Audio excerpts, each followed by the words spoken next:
Hello, my name is George Walter, and I'm pleased to say that I've been a lifelong friend of Michael's. Michael and I first met at Roa Intermediate School when we were about 11, 12 I think we were, and when we left Roa we went to different colleges, but we'd get together in the weekend and he'd ride over to Kandala and I'd ride over from his home in Nio and I'd ride over to Kandala from my house in Johnsonville. And we'd ride around the countryside of Kandala and do all sorts of good things and enjoy the cycling experience. Occasionally we'd ride into Wellington Central and we'd put our bikes in the lift at the Lombard parking building and go right up to the top and then hoon all the way down. Put them in the lift, take them back up and ride down again. Great fun, we really enjoyed that. Long ride home, but quite good. One time we rode along the Wellington waterfront, along the wharfs. Which you could do in those days, and they have railway lines across them, and of course you've got to take these railway lines at just the right angle, otherwise your bike stops, and I keep going. I woke up on the ground, Michael was laughing his head off, thought it was hilarious, said it was the funniest thing he had ever seen. I didn't think it was quite that funny, but I dare say when you're watching it, it was.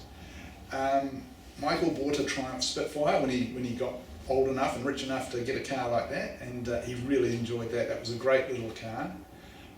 He traded in on a Volvo 144 Saloon, nice car also. On the Sunday before he was due to drop it off at the dealer as the trade-in, we took it out for a drive, didn't we? On a Sunday afternoon, bit of a last hurrah, and unfortunately Michael sort of put it into a bank. But we brought it back here, put it in the garage, and we sort of fixed it so the dealer never really noticed. After the Volvo, he bought an MGB. I had the MGA at that stage, and that was a great car, and he really loved that. Except it was at a point in his life when he didn't have a huge amount of money, and it was one of those cars that needed a huge amount of money spent on it. So he got rid of that and bought a Datsun, I think it's a 180 coupe, turbocharged coupe, air conditioning, electric windows, all that sort of modern things. I think he might have bought that car just to impress a girl, but boys will do that, won't they, Alison? What else? He then moved to Melbourne, which he loved. They lived in Wellington Road. Alison and Michael lived in Wellington Road for quite a while until they saved up to money to build a house in Berwick, which they both loved. And Michael loved Berwick, always wanted to be in Berwick, and you know, so that's where he stayed till now, I guess.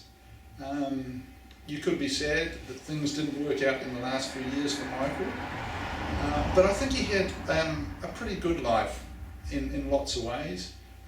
I mean, he learned to fly planes, and he flew planes in his early days. He raced cars, flew around the world chasing girls, which on hindsight was a mistake, but he did exciting things. He had a great life, and he was a great guy. Everyone liked him. He was funny and nice to be with, and I'm going to miss him. I'm sure you're going to miss him, but I hope we look back and we smile at the happy times, at the laughter, at the fun that we had together.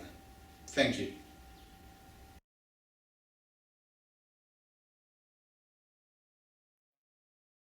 That shows Michael's sense of humour off beautifully was we had a rental car. It was an automatic Ford Falcon thing we'd got from the local dealer. I think we needed a car for the folks when they came over. We needed a bigger car or something.